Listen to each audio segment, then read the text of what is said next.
In the Pokemon TCG, most games are typically won by either you or your opponent taking the full 6 prize cards, or taking 6 knockouts over the course of the game. This means that you have to build your deck around knowing that your core of attackers can take a full 6 prizes. It can withlast a grindy game. There are some Pokemon, however, that will help you a little bit in your journey to get to 6 prizes. Meet the double prize or more taking Pokemon. These Pokemon, through either attack conditions or just general luck, can net you multiple prize cards on a single KO. Today, I want to go over pretty much every way I could think of to take multiple prizes in a turn using these Pokemon. Now, there are some strategies that are a little more out there and some strategies that have seen consistent competitive play. So let's get right into it. Starting out, I want to just talk about the very simple, straightforward Pokemon where all you have to do is net a KO with the attack or gain the effect of an ability to just take an extra prize. These Pokemon are Guzzlord, Clefable, Crobat, and Togekiss. Starting with Guzzlord, simple, red Banquet, 4 energy, 120 damage. If you take a KO, you take an extra prize. This is one of the most played cards in Dark. It is probably the reason why people are playing Dark. It does very solid damage. 4 energy is a lot, but taking an extra prize is such a massive attack effect that you essentially build your entire deck around getting Guzzlord energized and ready to take prizes. So, we know Guzzlord is very good. I'm sure if you've looked at a Dark deck, you've seen him in it. So you would think that Clefable, with Moormoon having the exact same attack text, would also be pretty good, right? Well, you'd be completely wrong on that, because Clefable is just, like, is not even Diet Guzzlord. It's just, like, very, very substantially worse. I mean, 3 Psychic Energy compared to 2 Dark, 2 Colorless is really, really impactful, genuinely. That makes it so much harder to get active because you can't really use any of the main special energies that would be helpful.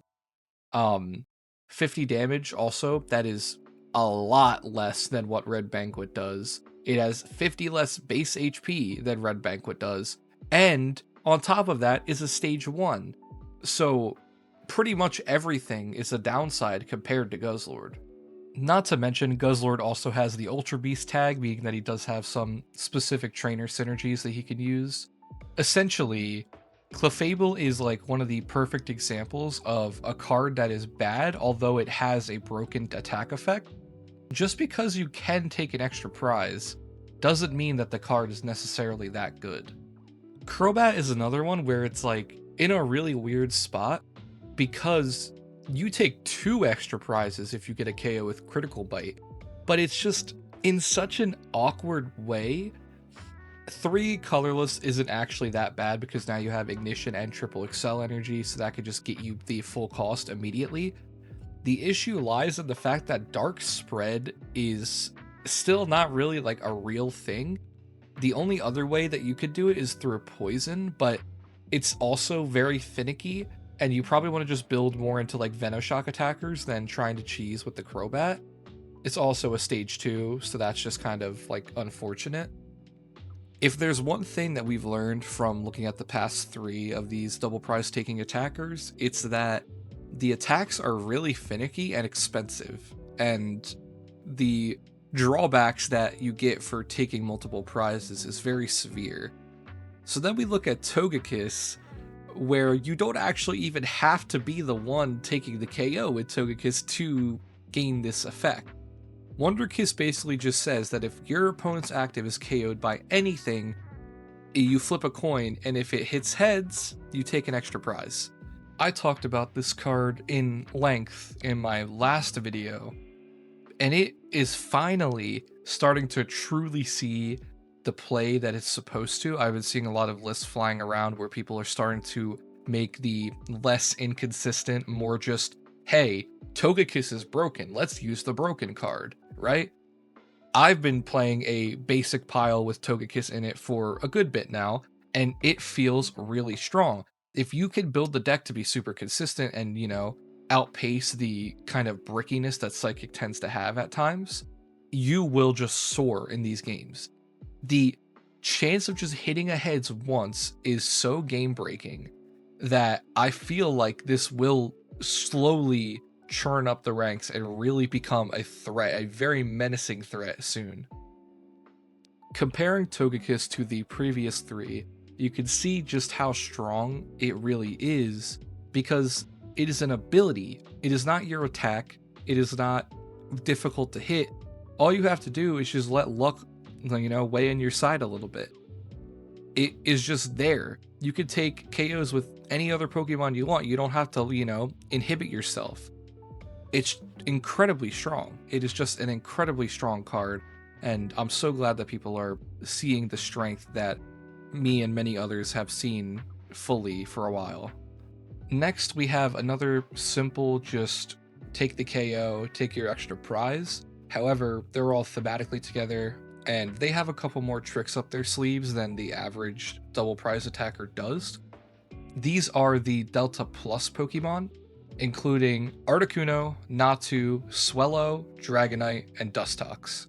Now, on first impressions, you look at these cards and you're like, wow, 1, they are old, and 2, they do nothing. These attacks suck, right? These are not very good. Well, here comes the strength of them. Delta Plus simply just states that if it uses an attack, then you are able to get an extra prize card. If you use that attack and take a prize card off of it, you have it. Now, there are tool cards in this format that give you things like attacks, such as TM Blindside and TM Crisis Punch. These Pokemon are compatible with this attack, basically giving them a extra attack in 3 colorless for Snipe 100 to a damaged Pokemon, or 3 colorless for 250 damage if they have 1 prize left. Now, I should say, a lot of these attacks, as your intuition probably says, do suck. The only ones that actually can do something are Tri-Edge if you flip a lot of heads, Dragonite if you even think about running it, and Dustox if you are also playing spread and can wither something down to snipe 50 onto it. These Pokemon are essentially TM Blindside merchants, but that's okay, because they are really good at what they do. Specifically, Natu has seen exponentially more play as of late, as just a way to cheat, a way to gain extra prize cards. Now Psychic has 2 consistent ways to take extra prize cards in Togekiss and Natu. Some people are running both of them. It's crazy, right? I've seen that Natu success time and time and time again. This has been a theorized play ever since TM Blindside came out back in Paradox Rift. So it's been over a year where we've just been seeing these Delta Plus Pokemon pop up more and more and more. And Natu is, of course, one of the best ones because it's a basic. And you already are playing Natu a lot of the time because Xatu is a valuable card to have. As of late, Swellow has started to see more play. And I mean, a little bit of Articuno as well. I have made like 3 different Articuno decks. I've tried a lot of different ways to make it work. I've tried Crispin Water with White Curum. I've tried using the Milotic strategy that Amazing Kyogre used to use. I've tried just like, slapping it into a spread deck and praying. It hasn't worked out for me yet, but I really wanted to because I love Tri-Edge and I just love the idea of this card in water.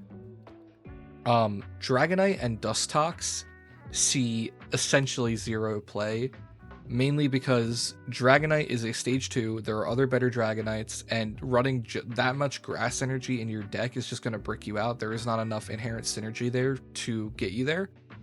Dustox as well, it is a stage 2. I know grass can handle stage 2s better than most decks typically can, but it just isn't worth playing it. Only 50 snipe for 3. It's not, the numbers just aren't there. If we ever get more ways to give your Pokemon attacks, then Deltas will just continue to get better and better. Obviously the basic ones are the best. Swellow's not bad. The stage 2s just kind of are a little too much. But if you play at a serious tournament, there is a very high chance that you're going to run into at least one of these Pokemon, or somebody is going to bring one of these Pokemon. Next, we have, unfortunately, the worst grouping of double prize taking Pokemon, or more, of course. Um, these are Pokemon where essentially you have to wait a turn to gain the extra prizes.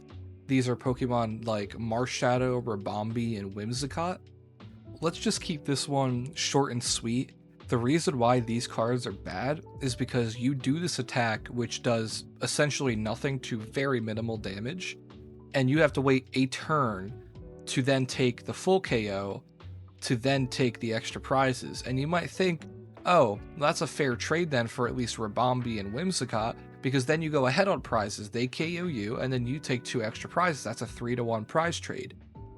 There are so many ways to get out of this attack effect. You simply just have to switch your active Pokemon and it will just go away. Not to mention, these Pokemon are weak. I mean, Ribombee is 70 HP on a stage 1. That is pathetic. 80 HP on Whimsicott is also pathetic. Also, Fairy doesn't even like have the attackers really to almost get the KO with Wages of Fluff, so like it's even worse there. Long story short, just try not to even think about these cards because they will not treat you right. Our final group is just kind of like a fun miscellaneous group. These cards do take extra prizes. They take them in very silly, very funny manners though. Starting out, we have Chansey. Chansey's ability states that if you take it off the prize cards, you may flip a coin. If heads, then you bench it and you take an extra prize card. So there are decks that have built around this premise where you try to use cards like Arcphone or Peonia to stick Chansey in your prizes and then try to just, cheese your way to get these extra prizes. It's incredibly funny. There are decks on Cardboard Warriors that are still actively being updated that use this premise. It's definitely not the best way to play colorless, but man, it looks really, really fun. The final card I want to bring up today is Twilight Inspiration Slowbro. This is a hilarious card in the sense that you just completely reversal your opponent whenever you feel like it, as long as they have 1 prize remaining. It is 2 colorless energy, very, very gracious, simple cost. There are decks that have played around it. Honestly, I don't even think it's that bad. Sure, you do have to force your opponent to be a prize away from victory, and that can be pretty scary, especially because some decks can just take multiple prizes a turn. But if you're in the position to do it, I mean, that's a very simple way to just finish a game out. The Slowbro is definitely a knowledge check, though, is my only issue with it. If people know the card pool and they know the format and they see this in the late game, there is a very high chance that they will just gust the Slowpoke and KO it before you get a chance to evolve it. And that was the cards in the format that can take multiple prizes in the same turn. I hope that you would have maybe, learned a new Pokemon, got reminded of a Pokemon, or, realized, man, I really hate not to. If you got to this point in the video, like, subscribe, comment. Thank you so much for being here. I hope you enjoyed. And as always, good luck with your builds.